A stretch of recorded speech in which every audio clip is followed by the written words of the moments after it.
Hello, and welcome to yet another episode of the Conversation Capital with myself, Ursula Mariani, and the voice of reason, Obonga Bueta. Bonga, how are you? I'm good.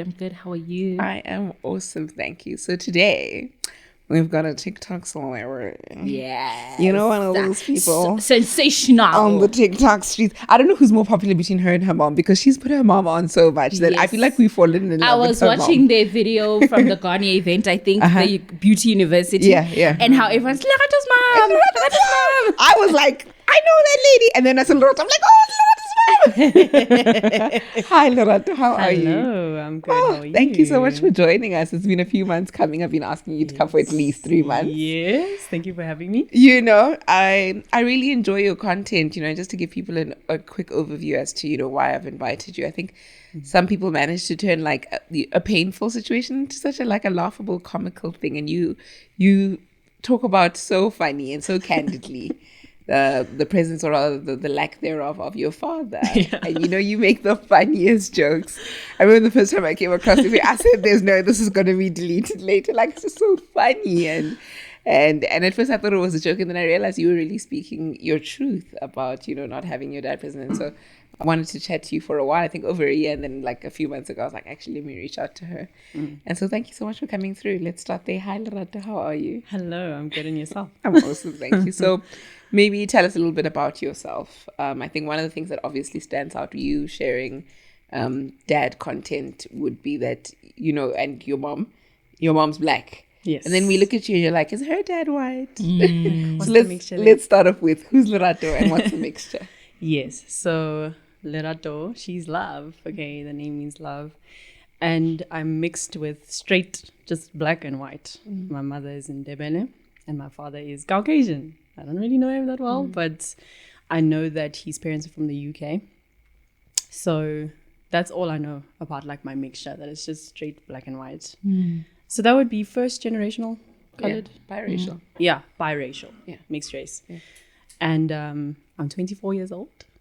I love creating content. I love modeling. And yes, I spend a lot of time with my mom now that I make content with her as well. Yeah. So, and I'm very unserious about this Everything. whole thing. Yeah, about everything, most things. So maybe let's talk a bit about your upbringing. Let's talk about the presence of your dad. Is he ever there, or?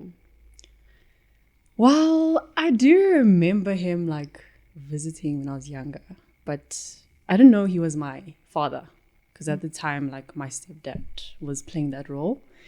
And yeah, like, I just thought of him as a visitor who would come and go, and then one day I didn't see him again, and I didn't really think much of it until obviously, like, I figured out, okay, like, my stepdad is not my stepdad, so who's my dad? And that's when I started asking questions around that At topic. what age do you figure that out? 16. Oh, that's quite late. Quite late, so That must have been painful. no, honestly, for me it was a relief. It was a relief. It was a relief, especially because my stepdad stopped playing his role in my life, so it was more of a relief. It answered And the absence. it answered so many questions, Yeah. I thought he was my biological father. Yeah. Like, I was raised to think like, okay, this is your father. And a lot of people, I never knew how to answer questions about myself, and it confused And my why identity as yeah. well. Like, why are Yes. you Colored. Lerato when you speak Zulu? And your hair is like this. And I never knew how to answer that, because I was confident in the fact that that's my dad. So if you have a problem with that, you go take it up with him and you deal with that. So, yeah. Sure. That's really interesting. That's really interesting, because I can imagine we use the word colored in essay because we've got so many international views. Colored means mixed race. Before we get in trouble. Tyler situation. So I can imagine being like this mixed race girl with two black parents. Yeah. And questions of identity, I can imagine were always there. So many. I think I get that question every time I introduce myself, because it's like my name just doesn't match my face. Yeah. So I always get that question all the time. You say colored means mixed race. Not means mixed race, but colored is Similar. If someone else in another country, the mixed race perhaps. community here in South Africa is referred to as colored. Yes. You might get into trouble for Okay. Yeah. Yeah. I don't mean to offend anyone. I'm explaining to people watching outside because colored could be just a black person in the States. Yes. But here in SA, it's a whole community of mixed race people that are referred to as colored. Right, so that's out of the way. Is everybody on board? I'm glad. And so, yeah, I can imagine questions of identity. I remember, I always realized rather that there's so many layers to the identity conversation. Bonga is a Xhosa girl raised amongst Sotho people, but her mother's Zulu and her father's Xhosa. Sure. And so she speaks of that dynamic Yeah. of being... And I have an Afrikaans surname. Yes, Oh. Bonga Njalo Bota. Oh, the questions You see. flooding in. And then realizing with me, my father is half Malawi and half Italian, and my mom is Zulu. And I remember in class when there would be that checklist of demographics. Yes. Are you Zulu? Are you? I definitely wasn't colored. Colored is a whole It's a whole community and culture culture on its here. And so I was like, I can't fit in there. I'm not really Zulu. I'm not really Malawian either. And it felt like the most overwhelming thing. really Whenever it was time for the teacher to do it, I just felt like it was the end of the world as a child. really does, Like, here yeah. comes this question that I don't know how to answer, you know, and seeing how I think many of us are actually not liberated from it. You know what I mean? Like with yours, it's also one of those things, 2 black parents, but here you are, you're colored looking. So Yeah. what's the story? And so seeing how it takes so many layers and different shapes, and sometimes it doesn't have to be black and white. Sometimes it can also just be that Sotho Xhosa, you know, where do you fit in? Too foreign for here, too foreign for there. Never enough about talk about it all the time. And so I find that identity question, and for some reason, I've said it before, but I always feel like your father gives you a sense of identity, wrong or right? In what sense? Belonging, I think, because Thanks. I didn't have the word there. I always feel belonging, like- and I think we think of it this way because we are taught that you take the surname of the dad, right? So you take identity most of the time from your paternal side. Yeah. So you most times you will say, my mother's Zulu, my dad is Xhosa, so I'm Xhosa. Yes. Type of thing. Yeah. You know? Yeah. So yeah, belonging. Yeah. Yeah. Was there ever that thing that, like, because we're raised like that, as the black community, we're raised that you take your father's whatever. Yeah. So you get to 16 and you're like, does this mean I'm English? Yes, definitely. It was very confusing for me, especially growing up believing that I am fully black. I can imagine. I was walking around telling people and they never believed me, and I never understood, like, why are they not believing me? I understand, like, my name and my skin color and my hair doesn't make sense, but it's like, if I'm mixed with Xhosa, it has to make sense. I don't know. Yeah. But it was very confusing for my identity. I never, like, I think I was sure until that, up to that point, that okay, like, I'm African. But when the news broke, I was like, oh, so does that mean I'm white or black, or do I just continue going with African, or do I go with colored? But that doesn't make sense because I'm not, I don't know, that's not, it's a culture on its own. Yes, it's a culture on its own. Yeah. And that's the thing with being part of the mixed race community in SA. It is a full culture on its own, and that's something that, you know, I also think is a layer that needs to be acknowledged. Trevor Noah talks about in his book, because he's half black, half white. Yeah. And in his book, he talks about the time he was going to school, there were still divisions with regards to the classes, and it was time for him to pick which class he's going into. And it's like, And he's like, I'm obviously going to the black both. class. And they're like, but you're colored. And he explains how in South Africa, it's not a mixed race community. It's a whole culture on its own. And so I can imagine. that you may not Yeah. identify, although you look. Yes. like that. exactly. At which Exactly. point is this a painful experience for you? Painful experience. Was it never? Have you always just been like, whatever? It's never Oh. been a painful experience for me. It's just been confusing. Yeah, it's just confusing, but painful. not Have you so ever tried to much. reach out to your dad? Yes. There was a point where I was on a mission. I was on a mission to know him. And we eventually succeeded. And that was the first for me and last time that we met up. And he just wasn't looking for me. And I think also just finding out that he was very close and in my area. Oh wow. Yeah, he was in my area the entire All time. along. Yes. All along. And if he wanted to, I believe he would have been able to find me, because he still had. My mom has never changed her contact. Like, she's had the same contact. So, yeah, that was very difficult. Just knowing that, like, oh, okay, like, you've been around. So you and you've been genuinely in the are same not area. interested. Yeah, you're genuinely not interested to know me.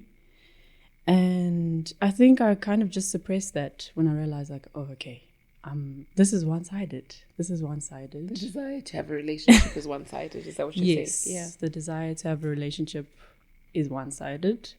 And I kind of just suppressed that for a while, because it was hard to accept. Absolutely. At the time, I thought I was okay with it. I thought, well, I think I tried to convince myself that I'm okay with it because I kind of just lived my life without you. So it's like, Whatever. it's what's going to make it like different now? Mm.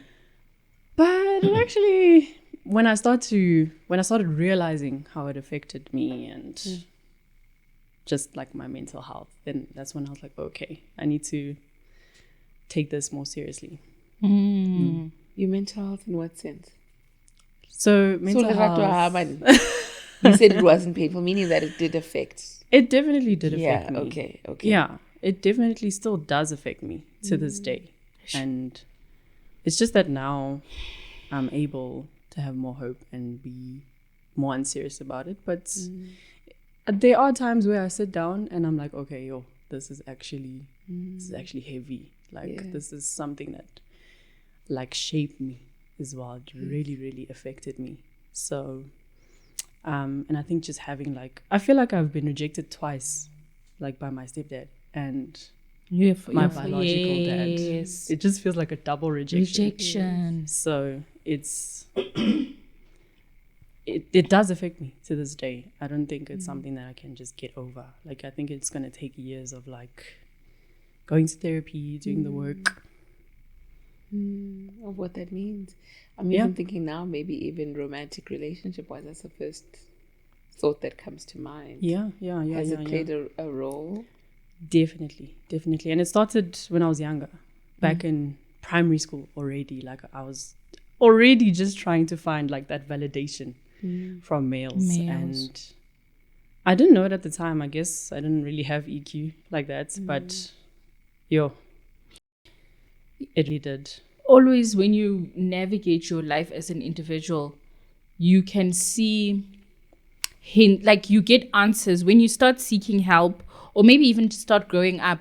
You can realize some patterns in how you grew up and how they really. You're like, that's why I That's did why this. I do this, and that's why I act like this, and yeah.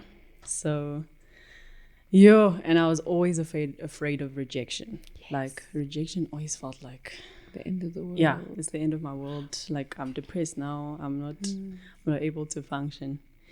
And I think it was really, it took a toll on me when I realized, like, I'm actually willing to do anything for validation from a male. Like, I'm even willing to compromise my values and compromise, like, just my values.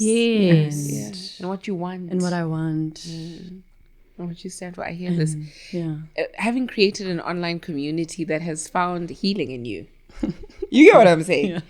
Having found this community, because I'll tell you, being online and finding our community online has done a lot of healing for me as well. And people say, oh, Ash, the episodes are healing. I'm like, you're healing me too. As this happens, you're healing me too. And what has that done for you? Because I know that people have lobbied around you because they see themselves in you. Yeah. Because many people in South Africa, I don't even want to say South Africa because your father's from the UK, girl. We're always blaming our South African men. It's a pandemic, not an epidemic. Yeah, it's a pandemic. And so many people are growing up fatherless. And so then you come and you make jest of it, and people find like, oh my gosh, I'm going to laugh about this one day. Oh my gosh, I'm going to joke about this one day. And what has that experience been like? And I think, just looking from the outside in, that gives you like the hope to like carry on. And, it really does. Yeah. I think at first it shocked me. Yeah. Because I was like, why are so many people relating to me? Why why? And it's millions of people Yes. just like commenting like, I've been through the same thing. Like my dad came back when he realized I was successful when I graduated. So I'm like, maybe I need to be successful as well so you can come back. I don't know. It's an idea. You just want him But to like, come back. yeah, just come back. But it's just crazy to see how many people can relate to that. And that like it's just normalized now to not have a father. Like it's actually normal to not have a father than having a father. It's so normal that So- as women, when we speak, you're like, when you have a baby, plan for the baby as if you're alone, Yeah, as if there's that's no how guy. normalized it is because now. that's probably how it's gonna go down. Yeah. Yeah, that's Oh. how normalized it is now. And then you realize that like people have daddy issues in different contexts. Like it's not just when they're present or not present. It can also be like maybe he's there financially, but he's not there emotionally. And that still affects you just as much as if he's not there. So it's just crazy to realize. And then like, it's like, oh, what are you complaining about? Your dad was Yeah. always there providing for you. And it's You like- know, it's like, well, was he? Yeah. yeah, exactly. I hear you. And learning those different layers and what that looks like. But I can imagine that being online and that community has opened your eyes to like, oh my goodness, I'm not the only one Yeah. that's experienced this, and I'm not the only one who's walking this journey. And I like I said, for me, I like the part where you make light of it. Not so much that I hope you're dealing with it. So not so much that you're avoiding. No, don't get We're me wrong. laughing, but I hope you're Yeah, okay. I hope you're okay. We're laughing, but I hope you're okay type of thing. But for me, it's more the part of like giving somebody else like you can smile about this and you can make a joke about it. Yes, I'll make an example of definitely. Father's Day. You're like, everybody's taking pictures Yes. with their fathers. Let me take a picture with mine. And then she takes a picture alone. And I'm like, now you guys know where I get the height from. And I'm looking up like, And those things are so funny. I'm always like, oh my gosh, to Yeah. make light of, something that really, like you said, pandemic plaguing so many families, so many individuals, so many homes, so many families. And I can imagine that an online community has really, bolstered some kind of support. yeah. Yeah, but the really scary does. thing about online, guys, is that you can think you're part of a community. And then, yeah.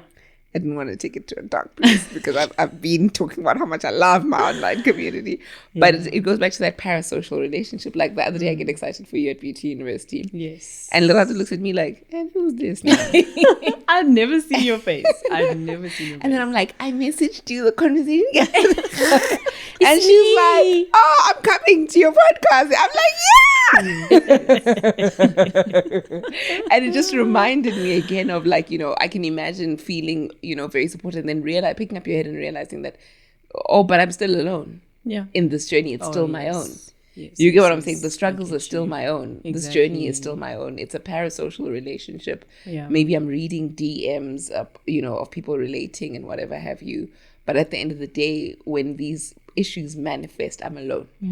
And I'm going to experience this alone. And, this is the double whammy of sometimes having a social media presence and an online support group or friendship. Yeah.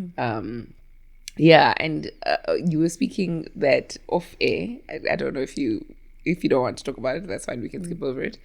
But I always imagine that people are angry. I would be angry. I'm a bitter person. Don't do me dirty and think we'll be fine.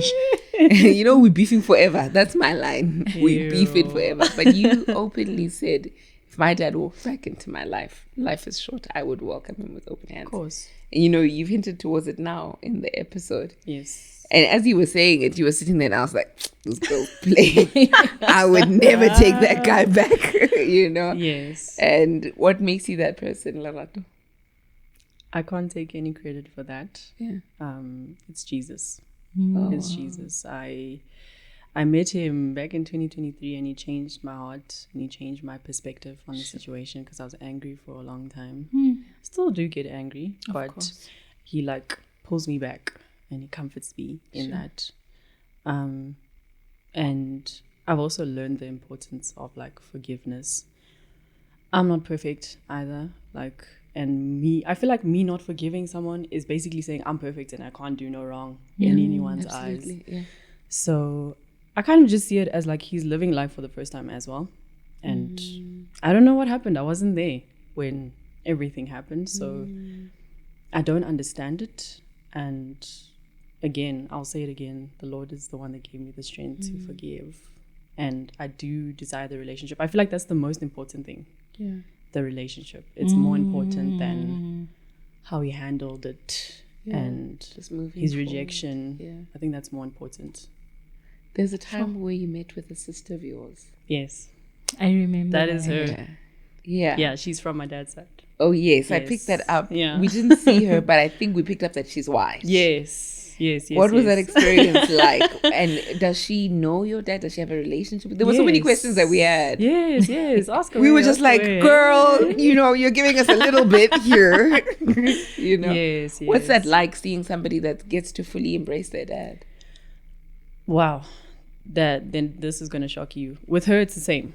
Like, he's not really present in her life either, but she did get the opportunity to know him. Okay. Yeah, like she was raised by him, and at some point it just, I don't know, Sure. just like drifted Tapped out. But yeah, with her, she was raised by him, and with my brother as well from his side. How do you get to know them? Where do you find them? Well, we found them on Facebook. Yeah, my mom found them. And at first they didn't believe us. They were like, you're playing. There's no way we have a sibling out there. And then, then they gave us a chance. I think because my mom was telling them information that just matched up with theirs. So they're like, okay, let's give this a chance. This is crazy. But it was probably like a shocker. Like, Yeah. I Yeah. have a whole sibling Yeah. out there. So, and I met her 6 years ago already. So, And been a so, while. have you managed to foster some kind of relationship with her? somewhat. Yeah. It's difficult because we don't really see each other Yeah. that much, and because we missed out on our childhood, Yes. it's hard. Yes. It is hard. I don't know if people talk about this enough, but building a relationship with your sibling halfway through life, Yeah. and she's already an adult. She's Yeah. like in her 40s. Yeah. It's difficult. Yeah. It's Yeah. not easy. And it's never the same as like when you grow up with someone and you almost have like code words. Yeah. And you've got things that you call your mom. the And you've got sibling things thing, you've got that sibling man. thing where you can like kick them off a cliff and be like, oh, don't tell Exactly. mom. Yeah, exactly. And then So, it's different now to be an adult needing a sibling because you Yeah. still need them Yeah. and trying to, foster that relationship. But I'm so glad that both of you guys seem to be trying. Yes. Yeah. And We are like very wanting it even And if they time know doesn't of allow. each other and they're Yeah. open to the Yeah. relationship. And yeah. you're saying that there's a brother as well? Yes.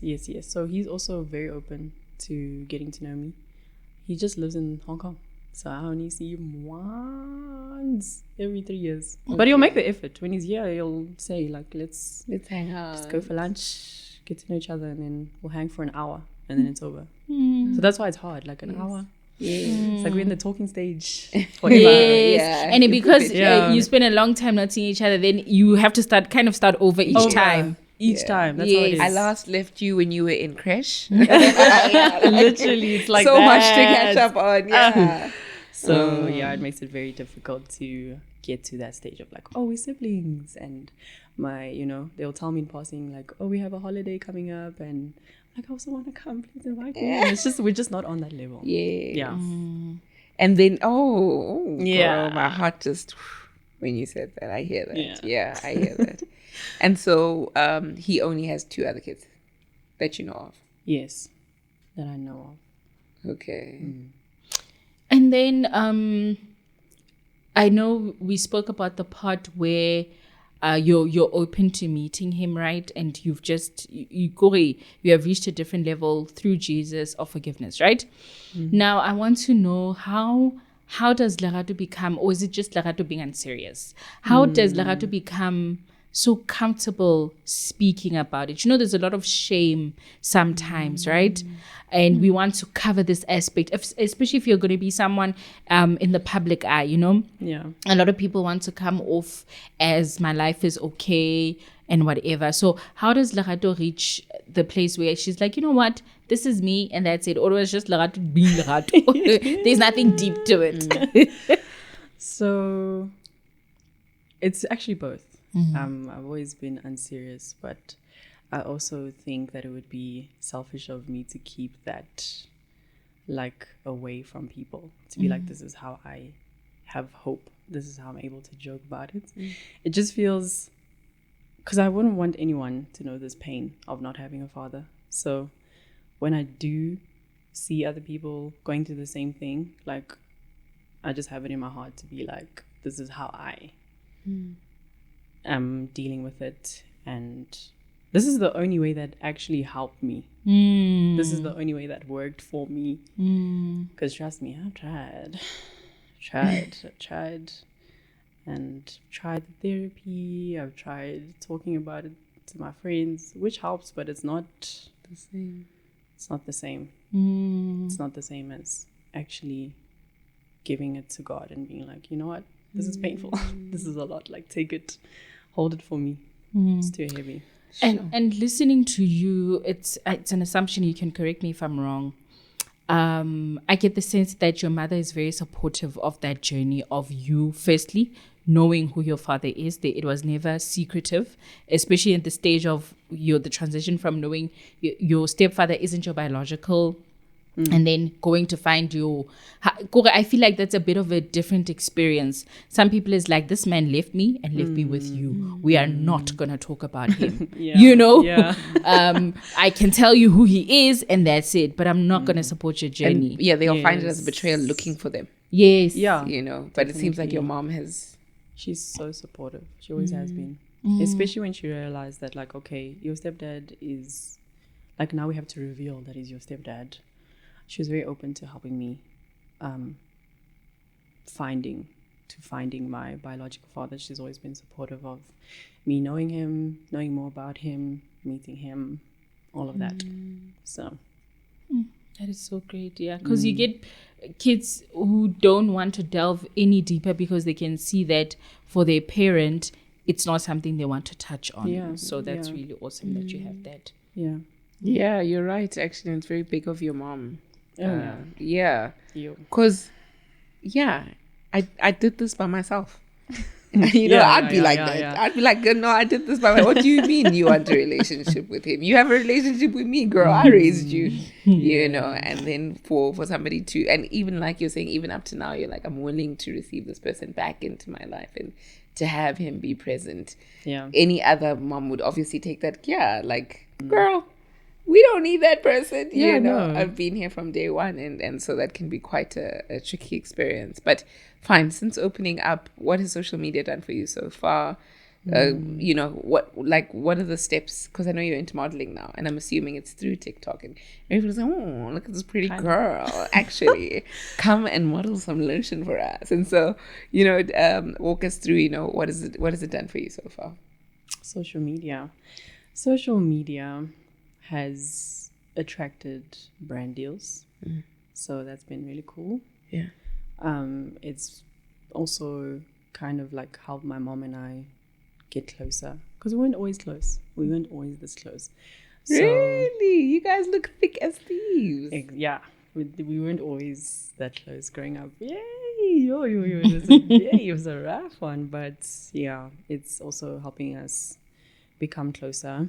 And I think it's also helping my mom see that I can make a career out of it, because before she did, like, I don't know, she just had her own plan for me, and it was very difficult because I've always just wanted to do like what I'm passionate about. So that's what social media has done for me. It's super cool. Oh, that's really cool. And that draw card of your mom, I always find things like that very interesting.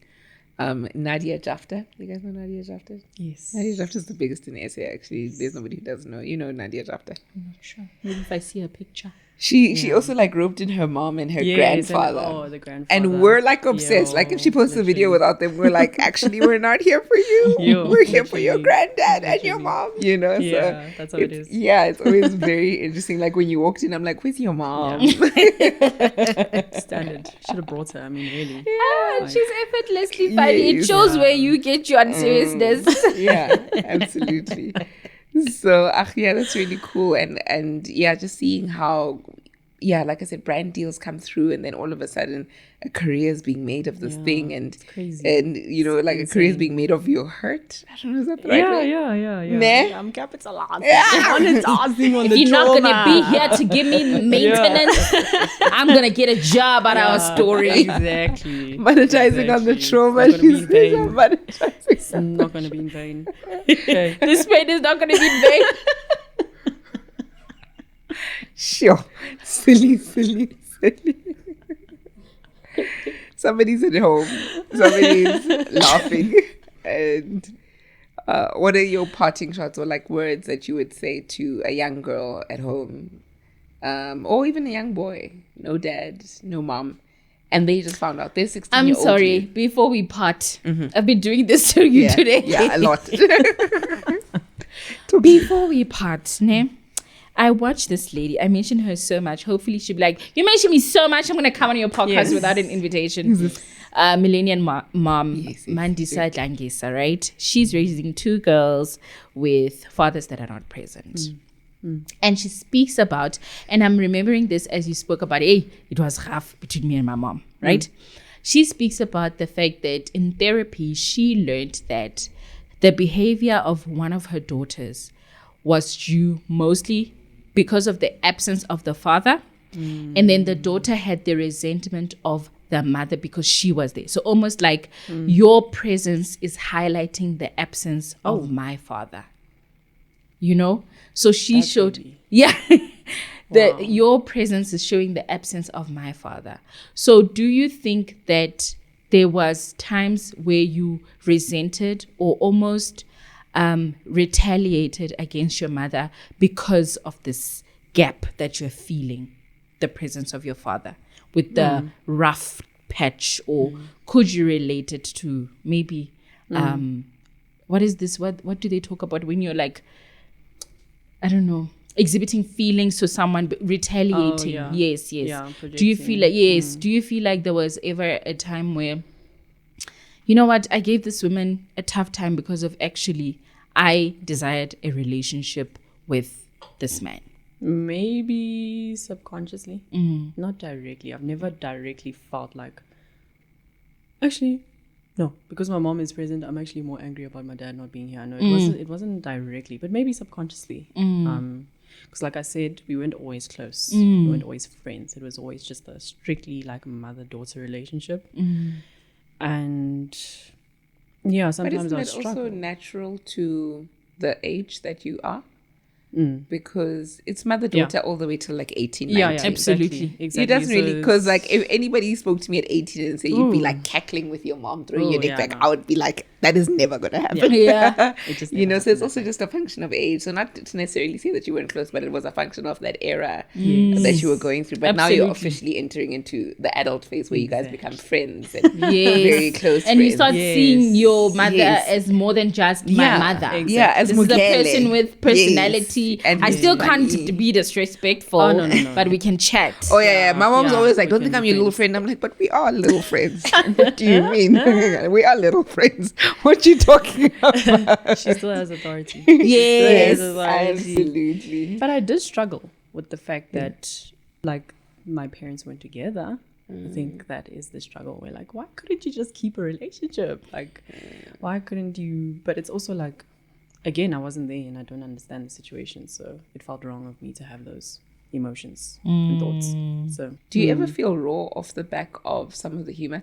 Have you ever made a joke about something you're going through, and then people cackle a bit too hard, and you're like, oh wait, and you're like, actually, it's not funny anymore." yeah, Yeah. Do you ever feel raw? barely. I think when I joke about it, I genuinely mean it. Like I want to laugh. It's only when people get serious, like, oh my god, That is dark. I'm like, no, wait. Are please you laugh. okay? Like, wait, please laugh. I was joking. Yeah, those moments for me are separate. Like if I'm feeling like, okay, this is deep. It's You more- wouldn't it's put like, it, yeah. Yeah, it just never goes together. So whatever we see of you on the internet, you've probably processed quite a bit. A lot. Yes, I hear you. Daily. I hear you. Sure. You seem like a very introspective person. Yeah, I also think so. And it takes a lot of inside work. And to at get to where you 24. are. Yeah, she's done a lot. At 24. I don't even think Spiraling. I really don't think I knew left shoe, right shoe. Like I was still wearing banana. I was all over the place. So you've actually done quite a lot for yourself, internal work, and which is great. And you're sharing it with us. And I think there's more insights to come from you actually. There's Speaking still of more. insights, I'm already thinking about her vulnerability, because I don't remember the exact same, and that's not easy on social media, because vulnerability, you're saying I come as I am and this is it, because I can't remember the exact video and what she was saying, but I just remember you being like, I'm not confident to be here, but I'm going to do it. I'm going to take this camera and I'm going to start this career.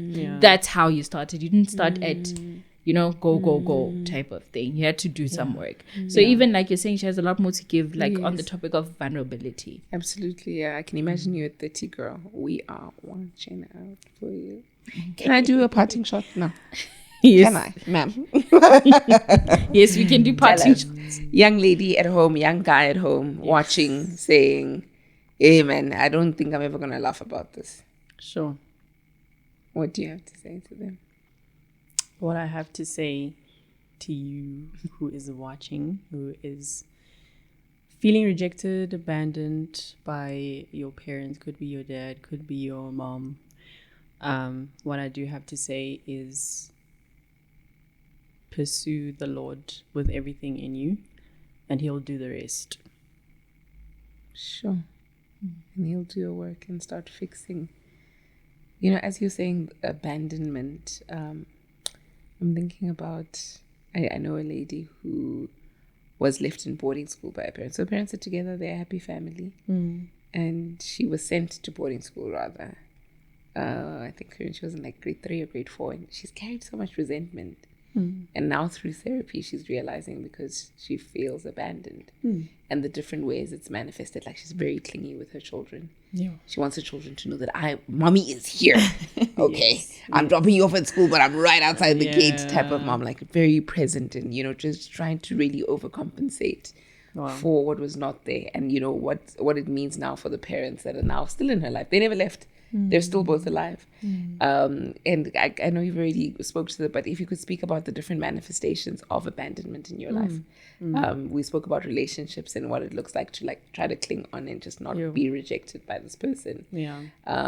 But what are other spaces, maybe in friendship, that you've seen abandonment manifest? What does it look like? Sure, in friendship, it's actually really different. With friendship, I'm more like avoidant, and I don't know what that's about. As in you avoid making friends? No, not avoid making friends, but conflict. I avoid conflict and I don't want to. I think because in my mind it's like, if we're fighting, it's over. That You're means gonna the leave friendship me, is done, So I'm very avoidant when it comes to conflict or like just being confrontational. Really struggle with that. And but rejection is also one of those like, I never want to be like, okay, I'm not your friend anymore. I don't care why. Like it just, I don't do well with that. Because you never want to abandon or reject somebody else. Does that mean, I think you've answered it earlier, but I would assume it also means even in friendships, you try even when you can tell this is not working or this person is not good for me. Do you still hold on to that person out of fear of losing them or rejection or something? It's very, with friendships, not really. Okay. Not really. It's more with like male validation. The where it's romantic like, where ones. it shows up a lot. Okay. You cling on tight. Cling on tight. I allow myself to get disrespected. It means that there's a girl with the present father saying, "That's me too, girl." Like, what happened to me? Hey. The other pandemic, Mcholo. Guys, navigating life is so difficult. No, it really is. Right? Yeah, I know. Oh, no, I don't want to lie. It's tricky. It's tricky, but we thank people like you that are vulnerable. I definitely know that I'm not as vulnerable, so I always admire it when I come across it and I see it. I'm like, wow, this is nice. Somebody who just speaks their truth and what they're going through and navigating with us. Jeanette Reyes, who's used to be a newsreader in the States, who now has a podcast, talks about being able to navigate even in the public eye. Because I'm somebody who comes back and says, you guys won't believe what I've been through for the past 3 years, and then now only then shares a story. And she's like, in learning what it is to share the messy middle, and I feel like you shared the messy middle, and so thank you so much for that. Thank you. Say hi to your mom. Yes, I shall. Like in the comments as well. Say hi to your mom. We actually wanted to see your mom. So shout out to your mom and shout out to your dad wherever he is, and I hope he definitely full Come circle back. and makes it. Yeah, come back. Come back. You don't have to bring the milk. Leave it. Leave it. The Leave milk never it. made it. It's fine. We're It's fine. okay. Guys, that was today's episode of The Conversation Capital. Like, share, subscribe. Share with us your stories, your comments. You know, what is it that you've experienced? Are you somebody with daddy issues? And if you do have daddy issues of abandonment, how is it manifested in your life? I think there's still a much fuller conversation to be had, and a reminder that you're not the only one going through this. For now, though, goodbye and God bless. Bye.